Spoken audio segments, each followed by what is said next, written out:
Hello gamers, this is D&H and welcome back to SkyBlock Quickcarpet. So I am back playing the game, as you can tell from the 173 levels I have been at my gold farm and also zombie rotten flesh farm, and really grinding a lot of that. I have gotten a ton of emeralds. It is super duper easy to get emeralds with the villager traders. I've set up the tents. I've set up a lot of trading.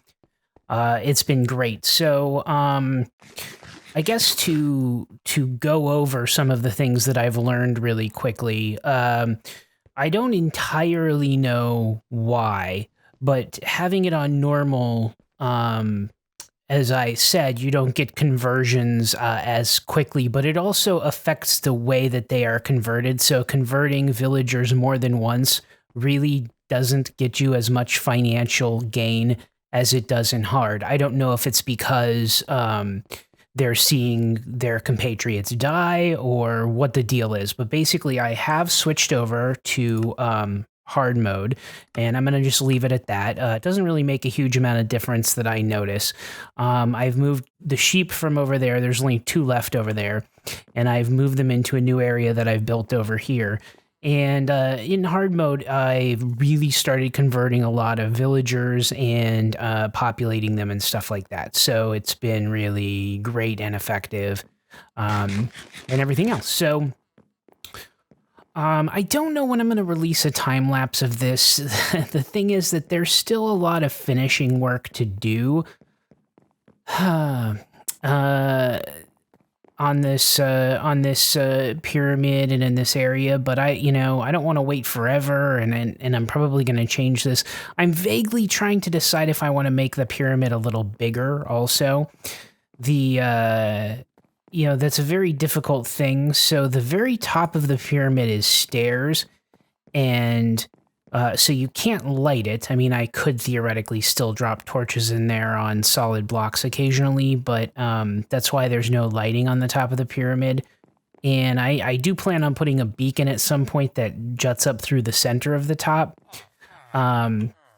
But it also looks weird. Like, it looks like the line goes in at the top, and that's really because the stairs don't point out at the same area. Like, see how it looks like it kind of is smaller? And it's not. I mean, it follows the same line. Let me sleep here. It follows the same line. It's just, it's kind of a weird... it's kind of a weird scenario. I don't know exactly how to illustrate it. Do I have any stairs in here?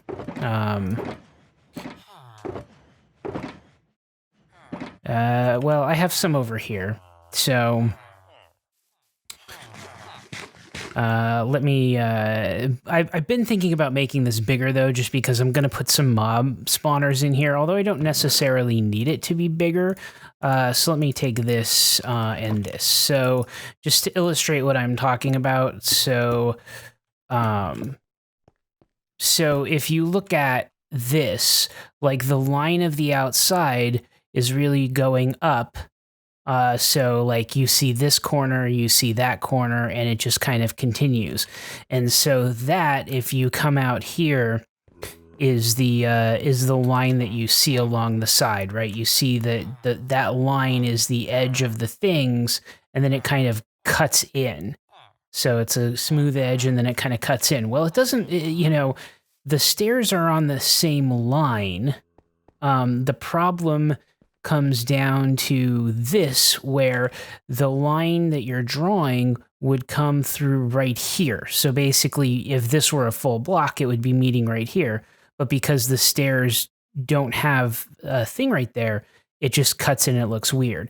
The only other option is to go like this, and then it's still going to create a different line. It's just, because it expects to be going up to here, it'll jut out at the top. I don't want to do that. So that was the best looking thing.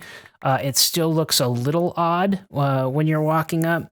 The only real way to fix that would be to, I suppose at the corners I could actually do a stair block at the very corners and that would fix it, or just to do non-stair blocks at all the whole way through. But if I did it just at the corners, I'd have to light all the corners. I don't know. I don't know. I've also, like, this is a pretty good size. I talked about I didn't want to make just a huge pyramid, and it's pretty big. But I did think about making it even bigger because if the mob spawners that I'm thinking of building in here technically could use a little bit more space. Although if I put 2 or 4 of them, the thing is the rates are going to be so good in SkyBlock that it really doesn't matter to build the most efficient mob spawner on the planet. So I don't know. The downside to making it bigger just is not really there. So we'll see. Anyway, so I switched over to hard. And sorry, that was a lot of explanation for not much. I switched over to hard, and I have another setup of people that I can convert. I'm not going to show you that because I've already showed you that. But basically, I have a bunch of gold, and I say a bunch of gold. Like, I even have some more here. I have some more. Like, I've been grinding at that farm. You know, we have the brewing stands, so I have a lot of ability to make these potions. And to cure these guys, and they cure at 100% right now, so that's cool. And then they fall down into here. I put them into boats, and then I made just this door to go in and out of here to kind of bring them out and filter them into the areas where they're at. Now, here's the thing about this. So I have a number of librarians over here. I have areas set up for, like, these are the armors and stuff like that. So probably, like, some of these guys, you know, like this guy has a pretty decent pickaxe, efficiency 3 and unbreaking 3. That's only 1 emerald, okay? And oh, by the way, emeralds, yeah. I have a ton of emeralds at this point, and I can collect them really quickly. So I thought, oh, I'll fill these up with a bunch of people, and you know, keep breeding them up until I get really good ones, and then trade with those. And I might still do some of that. I won't fill every one of these stalls up, but I'll probably put more than 2 toolsmiths and 2 armorers. But I will put more than 2 each. I just wanted to put 2 of each for now. But the thing is that you're almost never going to get a perfect trade out of one of these guys. And it's much easier to build the type of equipment you want using books, when even with these guys, like these, you know, 1 book, 1 emerald and a book for a thing, like you can make what you want. One of these guys has a sharpness 4 book. I can also buy lanterns for 1 emerald, bookshelves, like, you know, it's probably easier for me to make the trades that I want. And just not worry about, you know, make the things that I want by trading with these librarians, getting the books that I want. You know, and I'll, like, this one has a mending 1, again, 1 emerald, channeling. So I'll, you know, start trading with these guys, and I'll start sorting them by the books that I want. It doesn't seem, I mean, basically they're all at 1 emerald. It doesn't seem to necessarily matter loyalty. Oh, is that I think that's for, Trident also. But, so yeah, I mean, I can get these guys all, traded up. And you're seeing how see, this one had a silk touch. I wanted to lock in the silk touch. Usually I would break the table until they got the paper trade, but if they had a pretty good trade to start off with, then I just left that as it was, so to speak. And some of these guys had 11. Like, this guy actually jumps up kind of high at 1.2. I don't know. But, yeah, so great trades. You saw all of a sudden, and I had paper. I have tons of paper that I can get, but all of a sudden now I have nearly 3 stacks of emeralds, right? It's crazy. And, you know, a lot of these guys have great trades, just curing them twice. Another one that I'm going to do is a lot of fishermen. And this is going to be so like fishermen will do coal, but they also, some of them do cod, like this one doesn't. So I will probably eventually eliminate ones that don't do cod, but he'll do coal at 1 per thing. See, this one does cod, and actually sometimes they're down to 3. I don't know, 5 seems kind of pricey. But I always would, oh, actually, this one's 4. Maybe 4 was the normal amount. I'll just trade with that. And then, and they all did, I kept cycling them until they all did coal. And, yeah, 4. I guess 4 was the normal amount. So, so yeah, and then, you know, I can get fishing rods and stuff. But, you know, that's a really great way to, now I have, see, look, I have 4, boom. I mean, I also have a lot of clerics because I had a lot of gold and zombie flesh that I was getting from the farm. Again, look at that, boom. And then, yeah, you come over here, these guys. And if you hit space bar, you can put the thing back into the trading area. And yeah, so, okay, let me see. Get more. And boom. See, and these are at 1920, you know, great stuff. Done with that. Done with that. Yeah, and so, I guess I'll put this back here for now. Now I have, what, 6, 7 plus stacks. And these guys are great for selling glowstone for 1, 2 redstone for 1. So I bought a bunch of glowstone already. These guys will buy wool, but some of they will also buy dye. I had a ton of red flowers, so at least 2 of these guys, I think, well, at least 1 does red dye. The gray dye is also pretty available, so that's great, but I was cycling them all until they got white wool, and then I have this this wool farm over here, and so then I can shear all these guys to get a bunch of wool and go and trade with those guys. But also I can slaughter these to get mutton, and these are the butchers. And again, I will make more than 2 butchers, but so you have mutton that they will trade and chicken. So you know, 1 mutton. I also can do beef, sweet berries. You know, amazing. These guys will do leather. Trades, which is great, you know. So I mean, I am able to get just massive amounts of emeralds at this point. This area is kind of what I was envisioning at the beginning. It is realistically probably way overkill, but it's really cool too, so I'm not unhappy that I've built it. These guys do sticks. I haven't really done much with these guys yet. You can get, if you trade them all the way up, you can get like tipped arrows, which is kind of cool. So I'll probably put guys in here to get each one of the tipped arrow types. Although sticks is going to be one of the main things I trade with them. I don't get a lot of flint, so that's not terribly useful. And then, you know, these guys will take coal and iron to buy up to getting good weapons. That's a decent enough sword. I don't really like knockback that much, but whatever. And then this guy has a crappy sword, but again, 1 diamond. And that's the point, right? Get a crappy sword and then put a bunch of really cheap enchantments on it.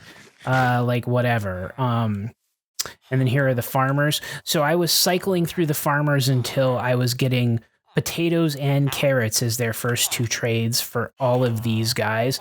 And then most of them will do pumpkins and melons also. If they don't, eventually, like this guy, well, it's nice to buy apples though too. So I'm not, you know, I might have guys that do pumpkin millions and guys that will sell apples over here or something. Because and some of them do both, obviously, but yeah, I do want to be able to buy apples in case I need them for, again, the conversion or for whatever. And then masons, so these guys sell bricks, which is what I've basically bought off of them. And you'll see I have not that many yet, but I've bought in some bricks, and I'm going to make some brick out of that. I think that's everybody, right? Clerics, the fisher, the farmers, and the masons, the librarians. I do have these two cartographers, but honestly, I don't really want to buy banners. I want to get one of them up to the top level because you can get a globe pattern or something, but maps don't really do a whole lot. The ocean or monument maps don't really do a whole lot. That's pretty useless. Selling glass panes is fine, but not spectacular. And 14 trade for paper is more than these guys are averaging, like 11 or 12. So it's not really worth having tons of these guys unless I just had a ton of glass panes for some reason that I wanted to trade in. I mean, theoretically, I suppose I could. I could buy glass from these guys, right? So I could buy. For 6 emeralds, I could buy 24 glass panes. Well, let's see. 1, 2, 3, 4, 5, 6. I can't count to 6. I moved it up. But anyway, okay. So 24. And then let's turn that into glass panes. So 64 glass panes. So 6 emeralds, basically, turned into, 32. Is that what I'm seeing? 6 emeralds just turned into 32. Yeah. So when you cure guys a lot, like, you could really cycle that pretty effectively to kind of cheat the system, I guess. That wasn't really my intent. My intent was just to make it where it wasn't hugely difficult to get emeralds. So and obviously it's not. So let's pull a bunch of these out, and we're gonna come over here and make emerald blocks. Yeah, so tons. So I don't know that I'll cheat the system too much like that. Like, theoretically, yeah, I could just make a bunch of cartographers and those guys and cycle them. Yeah,